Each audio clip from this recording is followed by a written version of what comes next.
গুনাহ মাফের জন্য কোন দামি আমল ও দোয়া আছে কিনা, কিভাবে ক্ষমা পেতে পারি দয়া করে জানাবেন। রমজানে কখন দোয়া করলে দোয়া কবুল হয়, রমজানে দোয়া কখন কবুল হয়? আমার প্রশ্ন হলো, রমজান মাসে এমন কোন আমল আছে কিনা যে আমল করলে আল্লাহর প্রিয় বান্দা হওয়া যায়? ইফতারের পর সিগারেট খাওয়া যাবে কিনা? রাত 12টার পূর্বে সাহারি খেলে রোজা হবে কিনা? রমজানে নারীদের প্রচুর ব্যস্ততা থাকতে হয়, তাই নারীদের জন্য অধিক ফজিলতপূর্ণ কোনো আমল আছে কিনা? ইফতারের সময় আজান দেওয়া হয়, তখন কি আজানের জবাব দেওয়া উত্তম নাকি ইফতার করা উত্তম? খুবই দরকারি একটা প্রশ্ন, খুবই দরকারি একটা প্রশ্ন। কারণ রমজানে কখন দোয়া করলে দোয়া কবুল হয়, রমজানে দোয়া কখন কবুল হয়?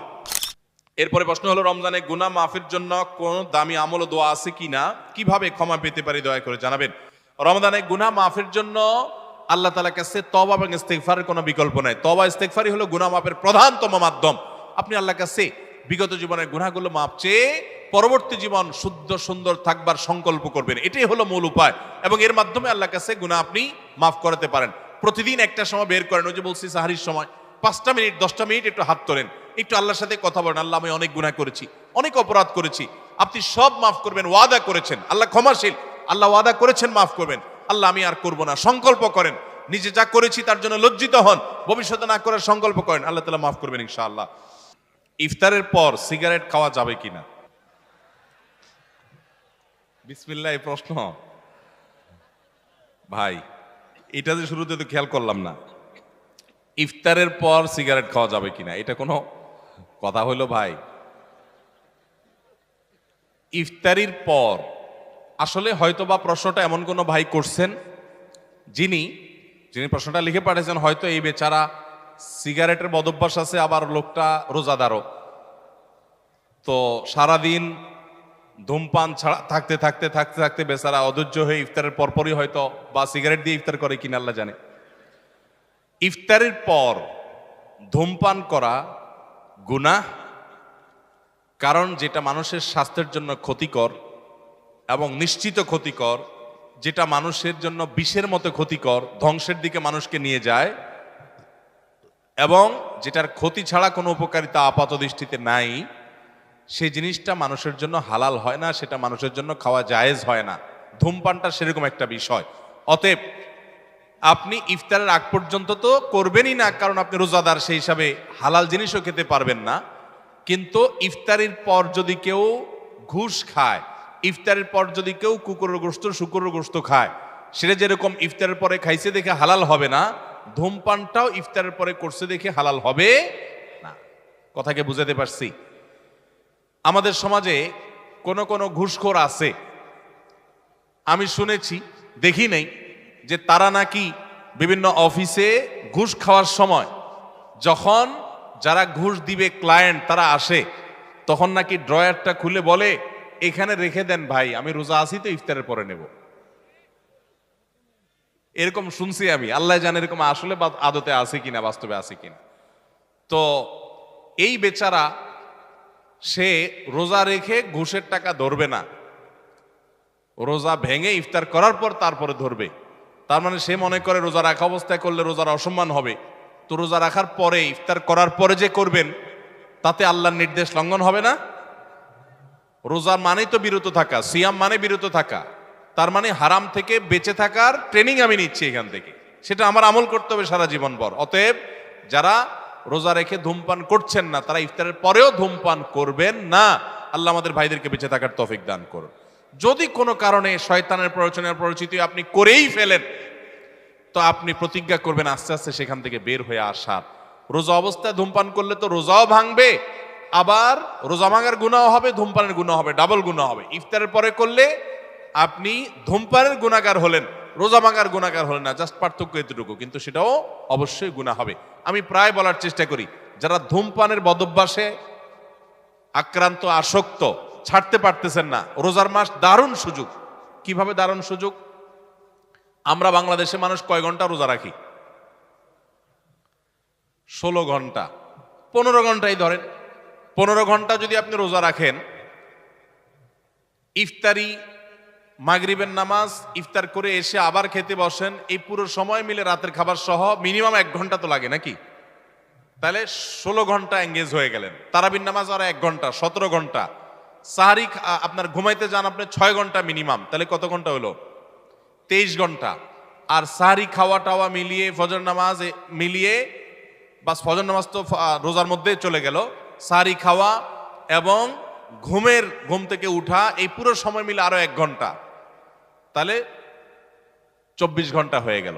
আর যদি বলেন যে না 1 ঘন্টা পুরো যায় না সাহারিতে, তাহলে আধা ঘন্টা সাহারিতে গেলে আর আধা ঘন্টা থাকে। রমজান মাসে কেউ এই আধা ঘন্টা 1 ঘন্টার সময় কষ্ট করে তার নেশাটাকে আটকায় রাখতে পারলেই তার দ্বারা পুরো 30 দিনে অভ্যাসটা পরিবর্তন করা সম্ভব। কারণ 23 ঘন্টা তার ধূমপানের সুযোগই নেই, বিশেষ করে 15 ঘন্টা রোজা আর 6 ঘন্টা ঘুম, তাহলে 21 ঘন্টা তো এখানে ফিক্সড।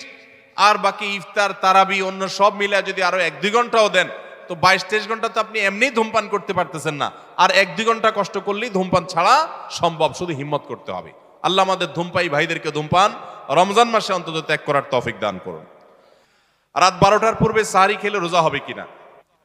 যদি কেউ রাত 12টার পূর্বে সাহারি খায় তাহলে রোজা হয়ে যাবে। এমনকি মধ্যরাতে কেউ, শুরুর রাতে কেউ খেয়ে শুয়ে গেছে, সাহারি আর খায় নাই, তারও রোজা হয়ে যাবে। কিন্তু সাহারি খাওয়াটা সুন্নাহ।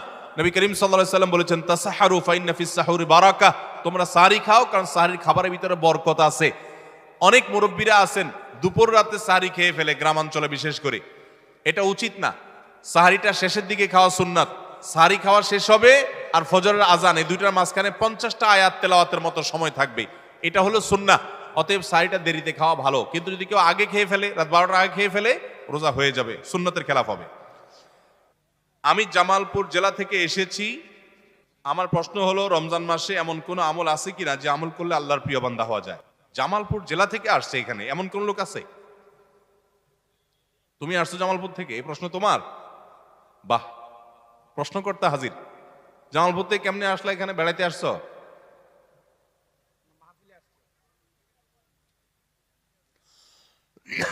বগুড়া তোমার ভাই থাকে তো, জামালপুর থেকে বগুড়া আসছো, এখান থেকে আসছো, তাহলে মাহফিলের জন্য তার আসো নাই?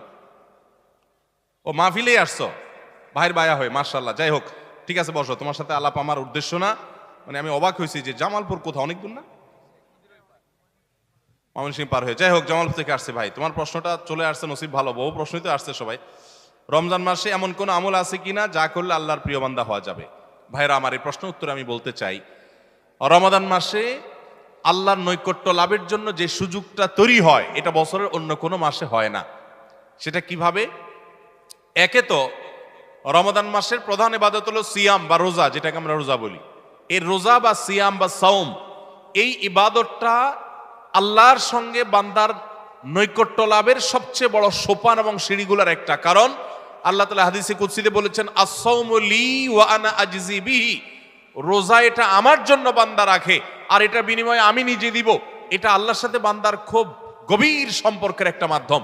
এই জন্য রোজা রেখে আপনি কোনো হারাম কাজ যদি না করেন, ঝগড়াঝাটি না করেন, মিথ্যা প্রতারণা না করেন, সকল গুনাহ থেকে বাঁচার চেষ্টা করেন, এটা আল্লাহর নৈকট্য লাভের সবচেয়ে বড় মাধ্যম হবে। দ্বিতীয় উপায় হলো, আমরা রমজান মাসে সাহরি খাওয়ার জন্য ভোর রাতে সবাই উঠি, ঠিক না বেঠিক? ভোর রাতের এই সময়টা আল্লাহ তাআলা দুনিয়ার আসমানে এসে বান্দাকে ডেকে ডেকে ক্ষমা করেন।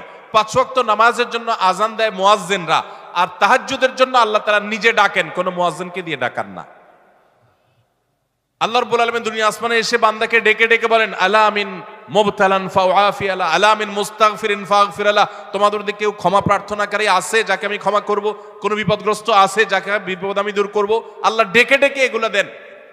আল্লাহ নিজে ডাকেন তাহাজ্জুদের জন্য। সেটা আমরা 12 মাস পড়ার সুযোগ পাই না, কিন্তু রমজান মাসে পাই। 11 মাস পাই না, রমজান মাসে পাই। সাহরি খেতে উঠেন, ওই টাইমটাতে আল্লাহর সবচেয়ে কাছাকাছি যাওয়ার সুযোগ হয়। সেজদায় লুটায় পড়েন।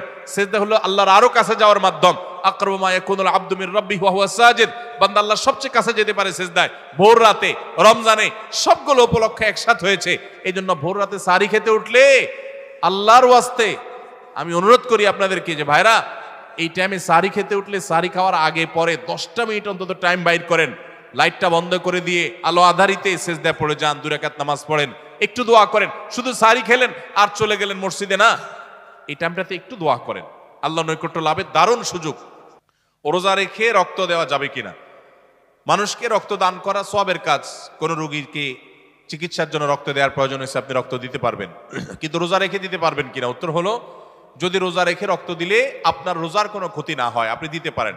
রোজার ক্ষতি না হওয়া মানে, অনেকে আছেন যে রক্ত দিলে তিনি নিজে দুর্বল হয়ে, তার শরীরে এমনি রক্ত শূন্য, রক্ত দেওয়ার ফলে দুর্বল হয়ে তার রোজাটাও বরং রাখাটা রিস্ক হয়ে যেতে পারে, এরকম যদি হয় কেউ, তাহলে তার জন্য এটা করা উচিত না, জায়েজ না, যেহেতু তার রোজা হুমকির মধ্যে পড়ে যাবে। আর এরকম সচরাচর বেশিরভাগ লোক এরকম না, সুস্থ স্বাভাবিক আলহামদুলিল্লাহ, যে এক ব্যাগ রক্ত আমি দিলে আমার অসুবিধা হবে না, আমি রোজা রাখতে পারবো, তাহলে সে অবস্থায় রোজা অবস্থায় রক্ত দিলে রোজা ভঙ্গ হবে না। রমজানে নারীদের প্রচুর ব্যস্ততা থাকতে হয়, তাই নারীদের জন্য অধিক ফজিলতপূর্ণ কোনো আমল আছে কিনা? আমাদের মা বোনরা রমজানে অনেক বেশি ব্যস্ত হয়ে পড়েন, মা বোনরা রমজানে বেশি ব্যস্ত হয়ে পড়েন, সেজন্য তাদের ব্যস্ততা কমিয়ে আমল এবং ইবাদতের সুযোগ করে দেওয়ার দায়িত্ব আমাদের পুরুষদের। রমজান আসছে সিয়াম বিরত থাকার জন্য, পানাহার দিনের বেলা আল্লাহ তাআলা নিষেধ করে দিয়েছেন। আমরা এই পরিমাণ খানা খাই যে রমজানে আমাদের খানার চোটে মা বোনরা ইবাদত করতে চাইলেও করতে পারে না। দুপুর 3টা-4টা থেকে ইফতার বানানো শুরু হয় বেচারীদের, আমরা মাগরিবের সময় খাই, মাগরিবের পরেও তাদের কাজ করা লাগে। আমরা পরিকল্পনা করব এখন থেকে যে আমাদের ইফতারের আইটেমগুলো কমাবো এবং রমজানের আগে থেকে ঝামেলাগুলো সেরে ফেলবো, যাতে করে মহিলাদের বেশি একটা ইবাদত করতে বিঘ্ন সৃষ্টি না হয়। পুরুষরা সহযোগিতা করব যাতে করে তারা ইবাদত করতে পারেন। তবে তারা যে চেষ্টা করছেন রোজাদারের জন্য, সেটাও তাদের ইবাদতের সওয়াব এনে দিবে। সেই সাথে কাজের ফাঁকেও তারা জিকির আজকার, দোয়া দুরূদ করতে পারেন, মাসিক অবস্থায় ইসলামিক বই পড়তে পারেন, জিকির করতে পারেন, দোয়া করতে পারেন। এভাবে তারাও রমজান মাসটাকে ফলপ্রসূ করতে পারেন। আল্লাহ তাআলা তাদেরকেও সওয়াব দিবেন ইনশাআল্লাহ। ইফতারের সময় আজান দেওয়া হয়, তখন কি আজানের জবাব দেওয়া উত্তম নাকি ইফতার করা উত্তম? খুবই দরকারি একটা প্রশ্ন, খুবই দরকারি একটা প্রশ্ন। কারণ আমরা যারা নিয়মিত মাগরিবের সময় আজানের জবাব অন্য সময় দেই, রমজানে আসলে আমাদেরও বেশিরভাগ লোকের এটা দেওয়ার সুযোগ হয় না। কারণ ইফতার আজানের ওয়াক্ত, সূর্য ডুবছে, আজান হয়েছে, আমরা ইফতার নিয়ে এমন ভাবে ব্যস্ত হয়ে পড়ি, আজানের জবাব আর দেই না। এখন প্রশ্ন হলো কোনটা আগে করবেন, কোনটা পরে করবেন? উত্তর হলো আগে আর পরের দরকার নেই, দুইটাই সমান্তরাল ভাবে করতে পারেন। বিসমিল্লাহ বলে আপনি আল্লাহু আকবার, আল্লাহু আকবার, যদি টাইম মতো আজান হয়ে গেল, আপনি ইফতার করলেন, ইফতার করে আপনি আল্লাহু আকবার, আল্লাহু আকবার আজানের জবাব দেন, খেতে থাকেন আর ফাঁকে ফাঁকে জবাব দিয়ে দেন। জবাব দেওয়ার সময় আপনি খেতে পারবেন না, একদম চুপচাপ বসে জবাব দিতে পারবেন, কোনো কথা নাই তো। খাওয়ার ফাঁকে ফাঁকে একটু ব্রেক দিয়ে দিয়ে আপনি আজানের জবাব দিয়ে দেন, তাহলে দুইটা একসাথে হয়ে যেতে পারে। আমরা অনেকে এটা করি না, এটা করা উচিত আমাদের। রমজানে কখন দোয়া করলে দোয়া কবুল হয়? রমজানে দোয়া কখন কবুল হয়? প্রথমত, রোজাদার ব্যক্তির সারাদিনই দোয়া কবুল হয়। নবী করিম সাল্লাল্লাহু আলাইহি সাল্লাম বলেছেন যে রোজাদার ব্যক্তির রোজা কবুল হয়, দোয়া কবুল হয় হাত্তা ইফতিরা, সে ইফতার করার আগ পর্যন্ত। কোন কোন হাদিসে আসছে হিনা ইফতির, ইফতারের সময়টাতে দোয়া কবুল হয়। তাহলে রোজাদার সারাদিনই তার দোয়া কবুল হয়। আপনি রোজা অবস্থাতে, সিয়ামরত অবস্থাতে, অফিসে আদালতে, কাজে কর্মে, মা বোনরা রান্না বাড়ায়, যে যেখানে থাকেন না কেন, ওই ফাঁকে ফাঁকে আপনি দোয়া চালাই দিবেন। এবং দোয়ার জন্য অজুও জরুরি না, বিনা অজুতেও দোয়া করতে পারেন, যদি অজু করে করলে উত্তম। আর দুই হাত তুলে করতে পারছেন না, কাজ করছেন, মনে মনে আল্লাহর সাথে কথা বলছেন, এটাই দোয়া, মুনাজাত চলতে থাকবে। সারাদিনই রোজাদার ব্যক্তির রোজা অবস্থা দোয়া কবুল হয়। বিশেষ করে ইফতারের আগ মুহূর্তে দোয়া কবুল হয় স্পেশালি, আর ভোর রাত, সেটা তো দোয়া কবুলের সময়, সাহারির সময়টা। তাহলে সারাদিন, ইফতারের আগে এবং সাহারির সময়, 3 সময় রমজান মাসে দোয়ার জন্য বিশেষভাবে যত্নশীল থাকবো। সাহারি ও ইফতারে কোন দোয়া আছে কিনা? সাহারি এবং ইফতারের দোয়া আছে, বিশেষ করে ইফতারের দোয়া আছে, সাহারির জন্য আলাদা কোনো দোয়া নেই। ইফতারের দোয়া হলো বিসমিল্লাহ বলে ইফতার শুরু করবেন, আর ইফতার করার পরে দোয়া করবেন যাহাবাজ জামা ওয়াবতাল্লাতিল উরুক ওয়া সাবাতাল আজরু ইনশাআল্লাহ।